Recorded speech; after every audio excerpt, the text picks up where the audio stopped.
साथियों, भीम आर्मी भारत एकता मिशन एक पंजीकृत सामाजिक संगठन है। इस संगठन की स्थापना 23 अप्रैल सन 2015 दिन गुरुवार पुस्तक दिवस के दिन हुई। संगठन को जब स्थापित किया तो संगठन को स्थापित करने से पूर्व उसकी रूपरेखा को हमने तैयार किया, संगठन के उद्देश्यों को तैयार किया कि हम किन उद्देश्यों पर काम करेंगे और उन उद्देश्यों को पूरा करने के लिए हमें क्यों संगठन बनाना पड़ेगा। इन सभी चीजों के बारे में हम आपको बता रहे हैं। भीम आर्मी संगठन को तैयार करने से पूर्व हमने देखा कि लगातार बहुजन समाज में अत्याचार और अन्याय हो रहा है, दिन दहाड़े शोषण हो रहा है, दिन दहाड़े हमारे भाइयों का कत्लेआम किया जा रहा है और शिक्षा का स्तर लगातार गिरता नजर आ रहा है। ऐसी स्थिति में जब अपने ही समाज के नेतृत्व करने वाले लोग लगातार बहानेबाजी, ड्रामाबाजी करते हुए नजर आए, तो ऐसी स्थिति में बहुजन समाज की ताकत को बुलंद करने के लिए और भारतीय संविधान को बचाने के लिए और उसकी लहर को घर घर तक पहुंचाने के लिए, संविधान के प्रति लोगों को जागरूक करने के लिए भीम आर्मी भारत एकता मिशन संगठन की स्थापना की गई। भीम आर्मी भारत एकता मिशन जिस प्रकार से संगठन का नाम है, उसी प्रकार से संगठन की एक अपनी पहचान है। भीम अर्थात बाबा साहब की तरह विशाल और बुद्धिमान और जज्बा रखने वाले, निस्वार्थ भाव से काम करने वाले सच्चे समाज सेवियों का यह संगठन है। आर्मी की तरह हमेशा सशक्त और जागरूक और देश की भावना पर मरने और मिटने के तैयार जो सैनिक हैं, वो है भीम आर्मी। हमारा उद्देश्य समतामूलक समाज की स्थापना करना है, भारत में भाईचारा कायम करना है और यही उद्देश्यों को पूरा करने के लिए भीम आर्मी भारत एकता मिशन संगठन की स्थापना की गई। जैसे जैसे संगठन आगे बढ़ा, संगठन की नीतियां हैं, संगठन का उद्देश्य है सामाजिक और आर्थिक परिवर्तन करना। संगठन का उद्देश्य है गरीबों और असहायों की मदद करना। भीम आर्मी संगठन भारत का एकमात्र ऐसा संगठन है जो जाति, धर्म और अंधविश्वास से दूर है। भीम आर्मी व्यक्ति विशेष से चलने वाला नहीं, बहुजन महापुरुषों की विचारधारा से चलने वाला एकमात्र सामाजिक संगठन है। ऐसे ही उत्तर प्रदेश ही नहीं, भारत में 4 लाख से अधिक सामाजिक संगठन चल रहे हैं, लेकिन कुछ दिनों तक वो सामाजिक कार्यों को करते हैं और बाद में वो राजनीतिक रूप में परिवर्तित हो जाते हैं। ऐसे समय में बहुजन एकता खंडित हो जाती है और बहुजन एकता को मजबूत बनाने के लिए इस भीम आर्मी संगठन को सामाजिक तौर से चलाने का हम लोगों ने एक संकल्प लिया है कि कभी भी इस संगठन को राजनीतिक रूप नहीं देंगे। जो लोग समाज सेवा की आड़ में राजनीति करना चाहते हैं, अपने चेहरे को चमकाना चाहते हैं, ऐसे लोगों को संगठन से निकालने का काम भीम आर्मी संगठन ने किया। 7 जून 2019 को भीम आर्मी भारत एकता मिशन संगठन से सहारनपुर प्रेस वार्ता कर समाज सेवा की आड़ में राजनीति करने वाले लोगों को निष्कासित किया गया। और वहीं 7 जून 2020 को भीम आर्मी संगठन को राजनीतिक पार्टी से जोड़ने वाले और लगातार बहुजनों के साथ बहुजनों पर हुक्मरान करने वाले और अपने आप को ऊंच नीच का दायित्व दिखाने वाले व्यक्ति को संगठन से डाउन किया गया, डिमोशन किया गया। क्योंकि संगठन व्यक्ति विशेष से नहीं, विचारों से चलता है। चाहे इसमें सदस्य हो या कार्यकर्ता हो, सभी का इज्जत और सम्मान समान है। जैसे ही जब समाज में इस बागडोर को संभाला, सामाजिक और आर्थिक परिवर्तन कैसे हों, जब इन पर विचार किया तो सामाजिक परिवर्तन केवल बाबा साहब की कोटेशन शिक्षित बनो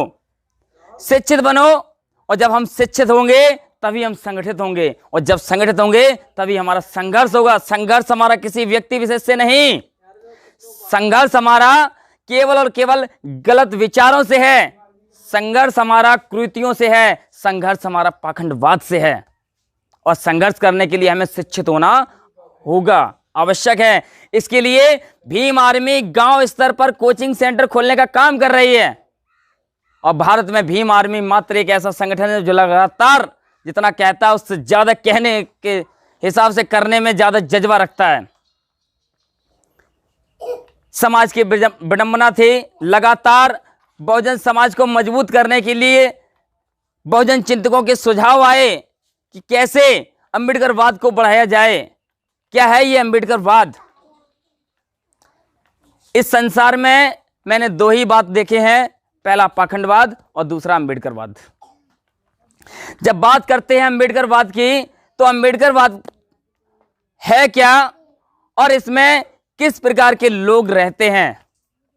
तो मैं कहना चाहूंगा कि भारत में नहीं, विश्व में 4 प्रकार के अंबेडकरवादी लोग हैं। विश्व में 4 प्रकार के अंबेडकरवादी लोग हैं और जहां तक मेरी आवाज जा रही है वो लोग सुनने का काम करें और अपना लेवल आंकने का काम करें कि वो किस लेवल के अंबेडकरवादी हैं। क्योंकि मैं कहूंगा तो हो सकता है कड़वा लग जाए, लेकिन उनको अपना लेवल स्वयं जांचना होगा। क्योंकि तथागत बुद्ध जी ने कहा था अत दीपो भवा, अपना दीपक स्वयं बनना है। यदि आज भी वो नहीं जागे, आज भी अपने लेवल को नहीं पहचाने और अपने स्तर में सुधार नहीं किया तो भविष्य में उनमें कभी परिवर्तन होने वाला नहीं है। ये 4 प्रकार के अंबेडकरवादी हैं। वो कौन हैं? पहला, लालची विचारधारा वाले अंबेडकरवादी लोग। अगर यहां पर बाबा साहब के नाम से किसी भी चीज का हम यदि वितरण करते हैं तो यहां 1-2 नहीं, हजारों की संख्या में लोग एकजुट होंगे और वहां किसी को इनविटेशन देने की जरूरत नहीं पड़ती। लेकिन जब बहुजन महापुरुषों की बात आती है तो लोगों को बुलाना पड़ता है जैसे कि हमारा कोई स्वार्थ हो। लालची विचारधारा वाले लोग, मैंने आपको बता दिया, यदि बाबा साहब के नाम से किसी भी वस्तु का वितरण किया जाए तो हजारों की संख्या में लोग इकट्ठे हो जाते हैं। उसी प्रकार से राजनीति करने वाले लालची विचारधारा वाले अंबेडकरवादी लोग कैसे होते हैं मैं बताऊंगा। वो लोग जब चुनाव का टाइम आता है तो एक बड़े से स्टिकर पे बाबा साहब का फोटो लगा लेते हैं और एक बार बाबा साहब को नमन करते हुए जय भीम कर लेते हैं।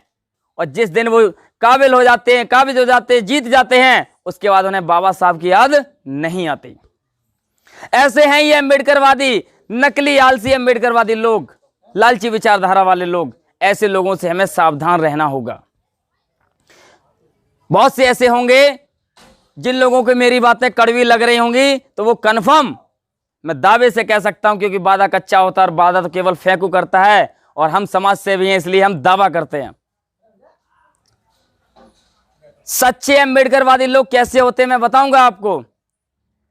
पहला हमने आपको बताया कि लालची विचारधारा वाले अंबेडकरवादी लोग, और नंबर 2 पे आता है आधे दिल विचारधारा वाले अंबेडकरवादी लोग। समझ लेना ना। इस मुरादाबाद जनपद में लगभग 32 लाख से अधिक जनसंख्या है और इस 32 लाख से अधिक जनसंख्या वाले जिले में मैं इसकी बात कर रहा हूं। इस जिले में 14 अप्रैल वाले दिन 32,000 लोग भी एकजुट नहीं होते होंगे।